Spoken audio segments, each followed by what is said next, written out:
नमस्कार और गंगा एजुकेशन में आपका पुनः स्वागत है।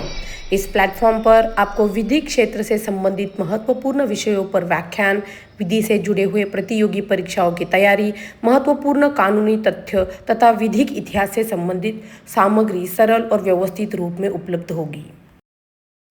आज के इस वीडियो में भारतीय साक्ष्य अधिनियम 2023 के धारा 34 से 38 के बारे में बात करेंगे। आज हम डिस्कस करेंगे सेक्शन 34 ऑफ द भारतीय साक्ष्य अधिनियम 2023। सोचिए, अगर एक ही झगड़ा बार बार कोर्ट पहुंचता रहे तो क्या इंसाफ कभी फाइनल हो पाएगा? कभी नहीं। इसी चीज को रोकने के लिए ये सेक्शन बनाया गया है। इसका बेसिक प्रिंसिपल है कि हर मुकदमे का एक अंत जरूर होना चाहिए। तो चलिए देखते हैं कि इस बारे में लॉ आखिर कहता क्या है। तो लॉ यहाँ पर बहुत साफ है। ये कहता है कि अगर कोई पुराना जजमेंट, ऑर्डर या डिक्री मौजूद है जो कानूनी तौर पर किसी कोर्ट को नया केस शुरू करने से या ट्रायल करने से रोकता है, तो उस पुराने जजमेंट का होना ही अपने आप में एक रेलेवेंट फैक्ट बन जाता है।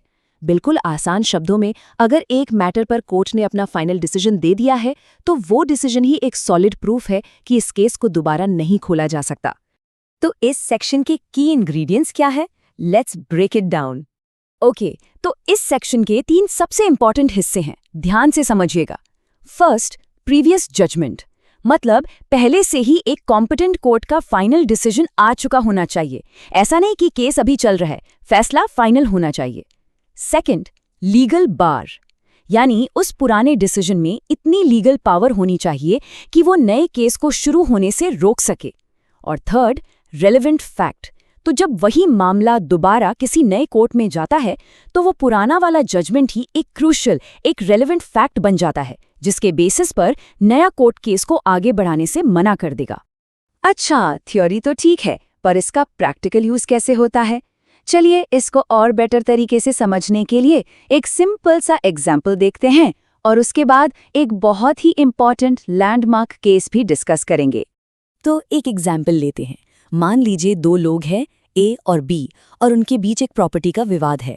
ए ने बी के ऊपर केस फाइल किया, कोर्ट ने पूरा ट्रायल किया, सबूत देखे और आखिर में ए के फेवर में फैसला सुना दिया। अब बी उसी प्रॉपर्टी और उसी इश्यू को लेकर ए के खिलाफ किसी दूसरे कोर्ट में नया केस फाइल नहीं कर सकता। क्यों? क्योंकि पहले कोर्ट का जो जजमेंट है वो एक लीगल बार की तरह काम करेगा। इसी को हम कहते हैं प्रिंसिपल ऑफ रेस जुडिकाटा। और ये जो प्रिंसिपल है ना, इसको सुप्रीम कोर्ट ने एक बहुत ही फाउंडेशनल केस में बहुत अच्छे से एक्सप्लेन किया है। केस का नाम जरूर याद रखिएगा, सत्याध्यान घोसाल वर्सेस देवराजन डेबी। ये 1960 का केस है और इस सेक्शन को समझने के लिए बहुत जरूरी है।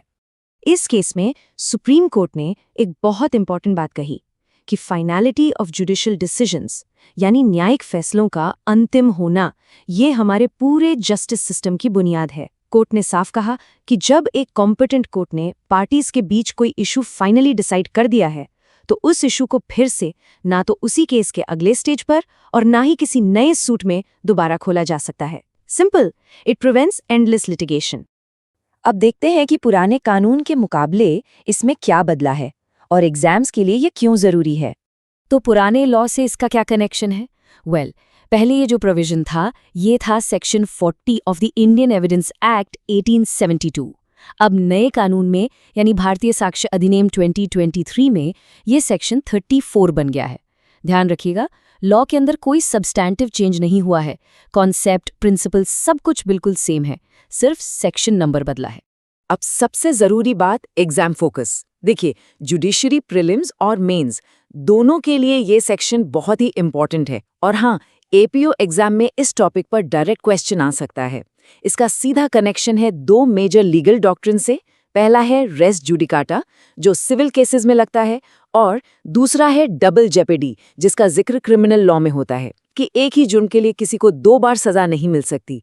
तो इन दोनों कॉन्सेप्ट्स की बुनियाद को समझने के लिए सेक्शन 34 एक मस्ट रीड टॉपिक है।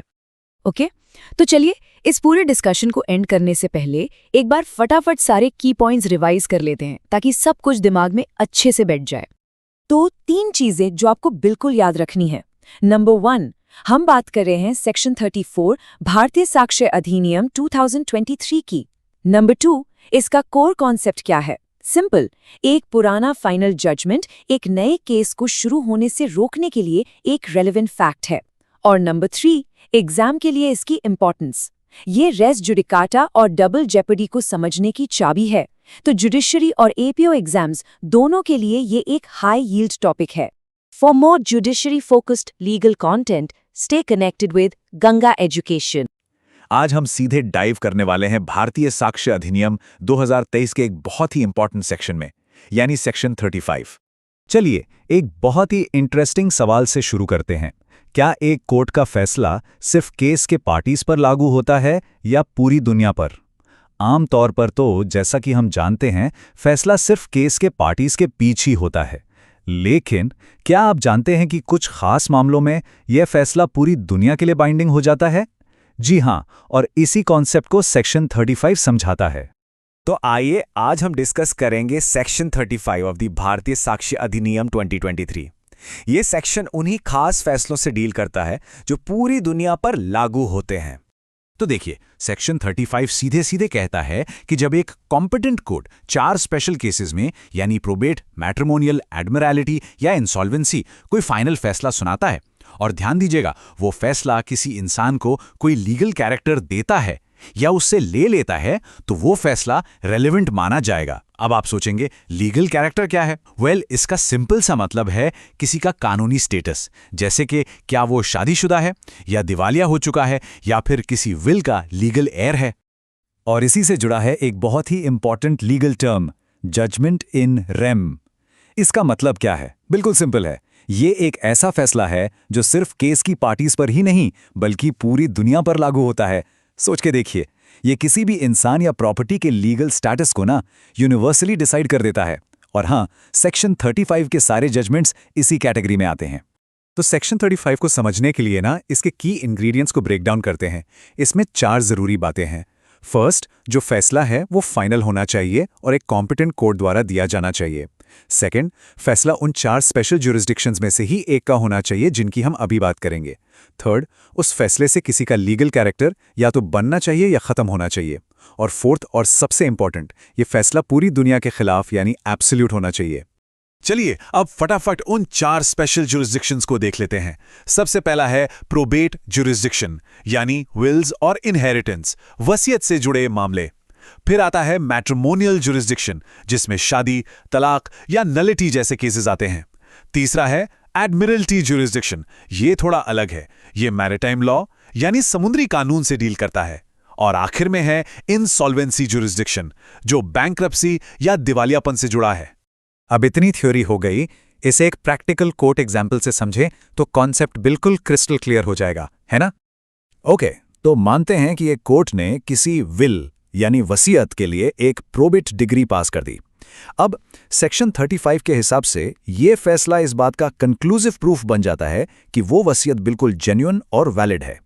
और कंक्लूसिव प्रूफ का मतलब समझ लीजिए, ये एक ऐसा पक्का सबूत है जिससे कोई और एविडेंस छुटला नहीं सकता। इसका असर क्या हुआ?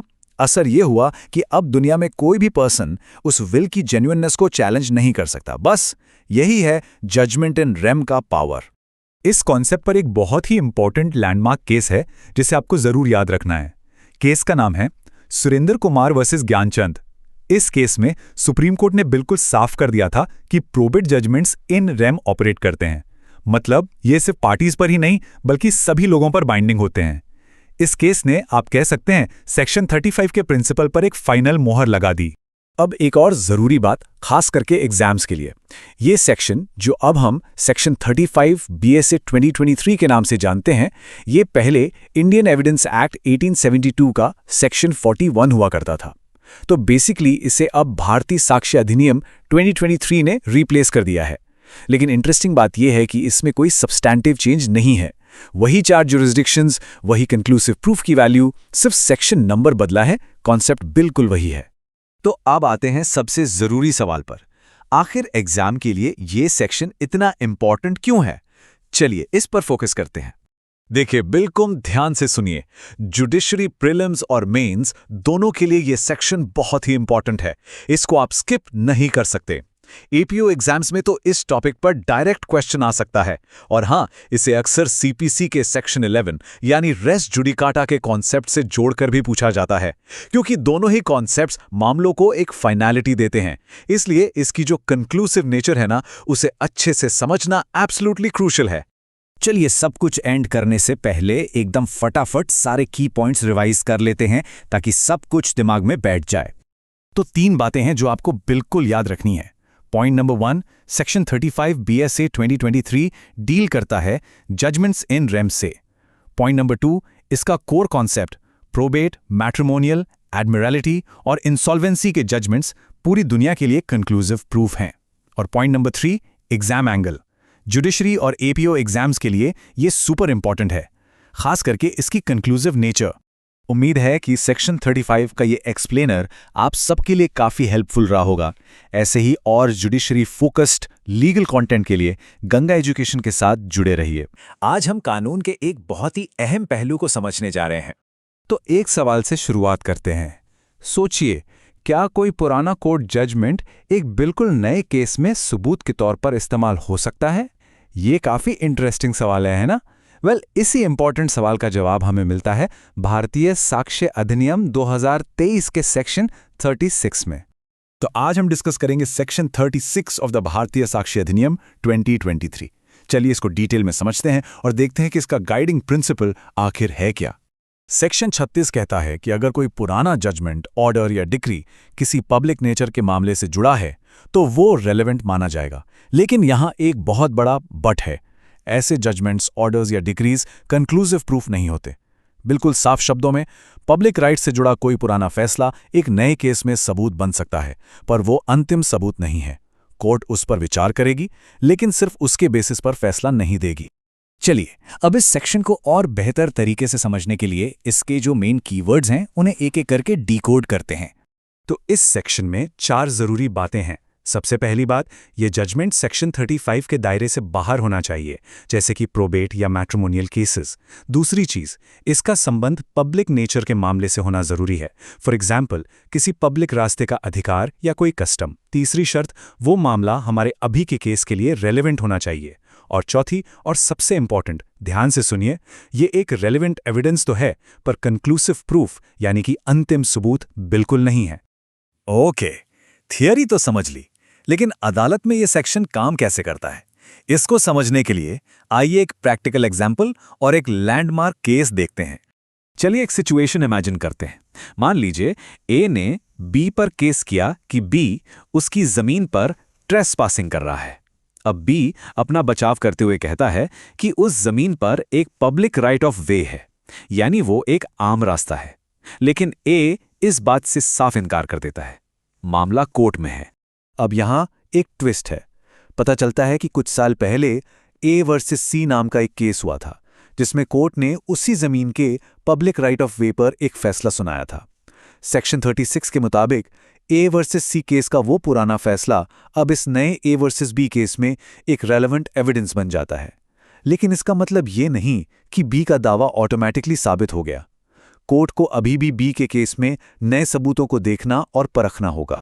इसी प्रिंसिपल को सुप्रीम कोर्ट ने एक बहुत ही मशहूर case Tirumala Tirupati Devasthanams versus K M. Krishnaiah में कंफर्म किया था। कोर्ट ने इस केस में साफ तौर पर कहा कि पब्लिक राइट से जुड़े जजमेंट्स आगे आने वाले केसेस में रेलेवेंट एविडेंस की तरह इस्तेमाल हो सकते हैं।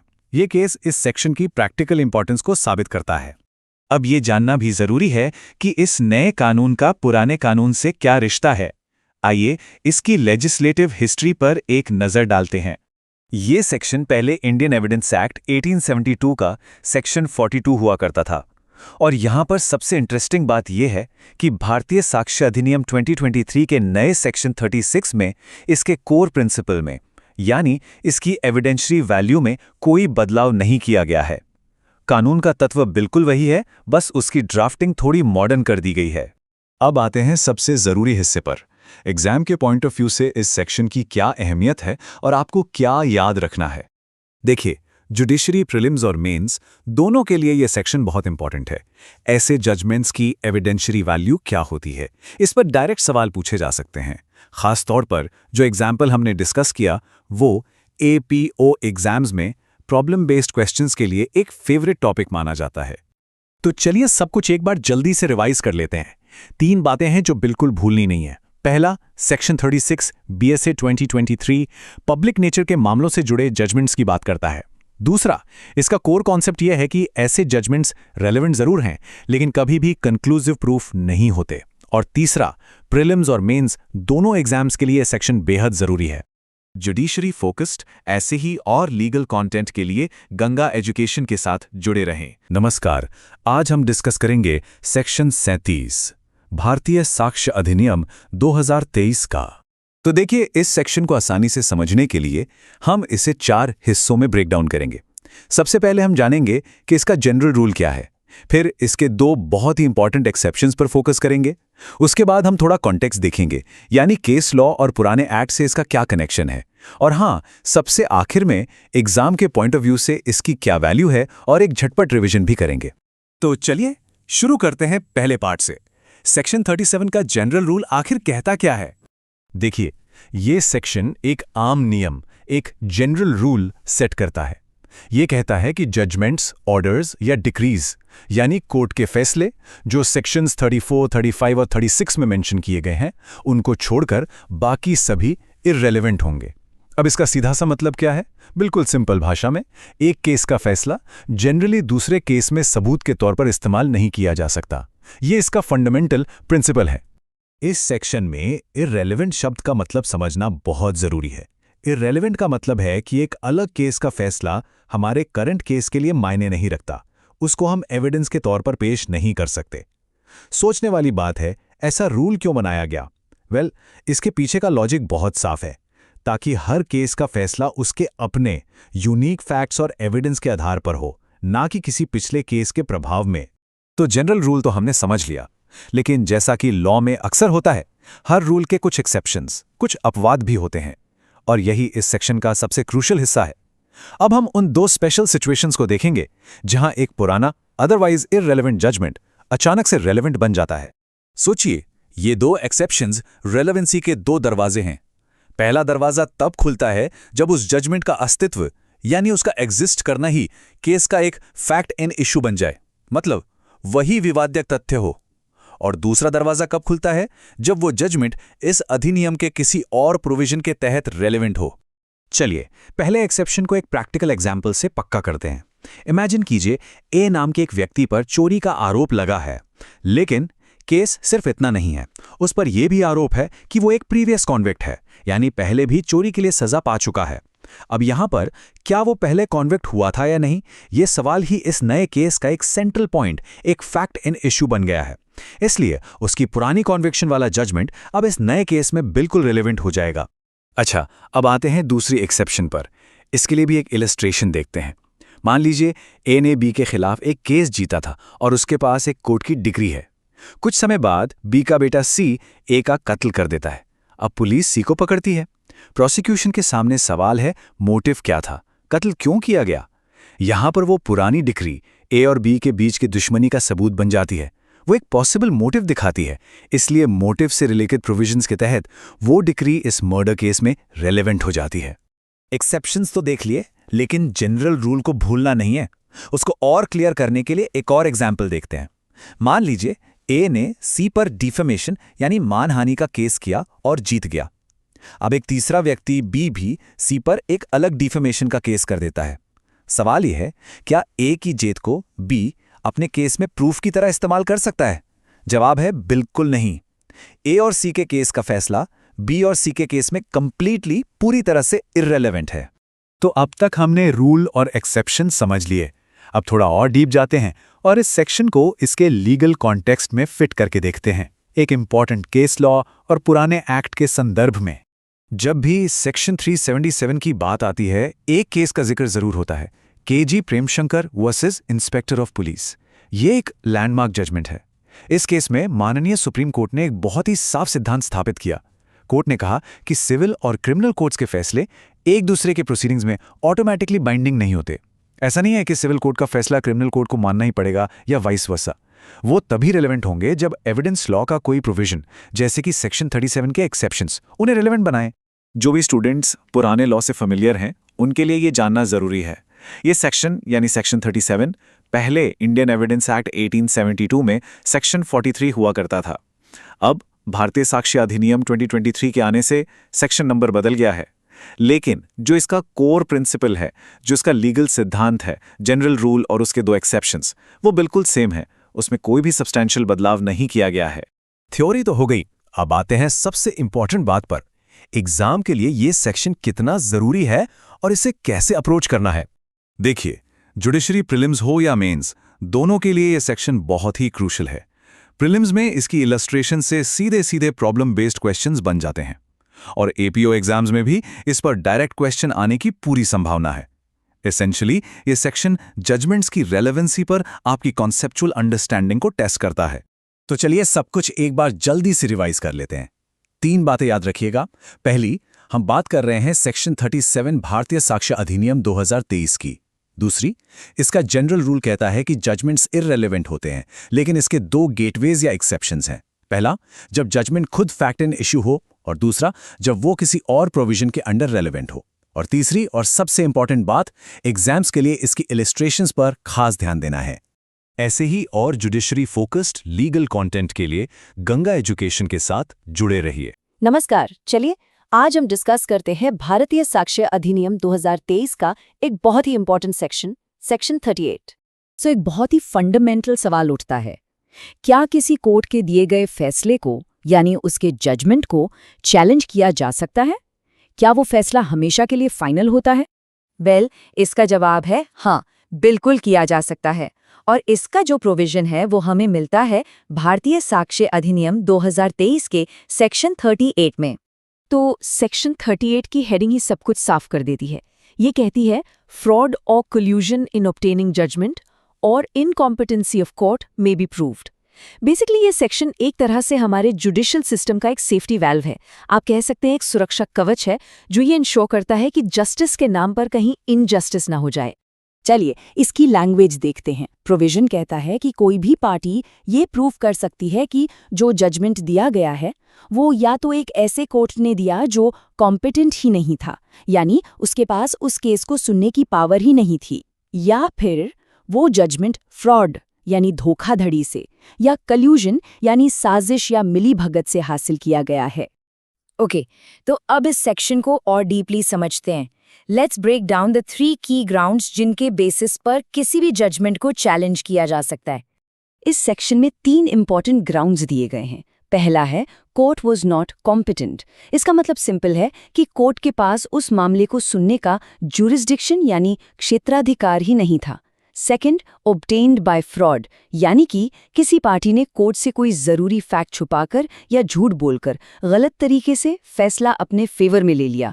और तीसरा है ऑब्टेन्ड बाय कल्यूजन। इसका मतलब है जब दोनों पार्टीज आपस में मिल जाती हैं और कोर्ट को गुमराह करके एक मनचाहा फैसला हासिल कर लेती हैं।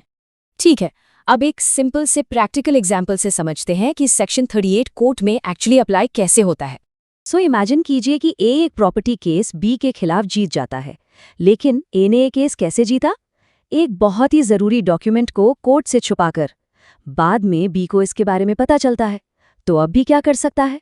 बी इसी सेक्शन 38 का यूज करके उस डिक्री को चैलेंज कर सकता है, ये प्रूव करके कि ये जजमेंट फ्रॉड से हासिल किया गया था।